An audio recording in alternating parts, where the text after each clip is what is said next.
ইত্তাকুল্লাহ ওয়া হুসনুল খুলক, এই দুইটি বিষয় যার মধ্যে বিদ্যমান থাকবে সেই মানুষগুলো জান্নাতে চলে যাবে। বলি সুবহানাল্লাহ। ইত্তাকুল্লাহ এক নম্বর বিষয়, যার অন্তরে আল্লাহর ভয় থাকবে। যার অন্তরে কি থাকবে? যার অন্তরে আল্লাহর ভয় থাকবে।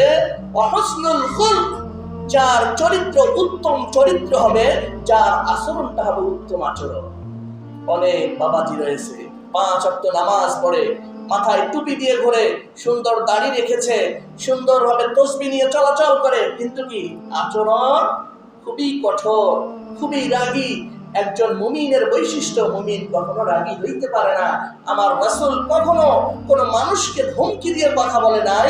আমার রাসূল কখনো মানুষকে ইনসাল্ট করে অপমান হয় এমন কথা কখনো আমার রাসূল বলে নাই। আমি সেই রাসূলের উম্মত হয়ে আমি কিভাবে কঠোর থাকি, নরম হইতে হবে। বাবাজিরা, রাগকে কন্ট্রোল করা শিখতে হবে। রাগ যদি কন্ট্রোল করতে না পারেন, আপনি মুমিন হইতে পারবেন না। মানুষ যখন অনেক বেশি রাগান্বিত হয়, মুখ দিয়ে কি বলে সে সেটা নিজেও বলতে পারে না।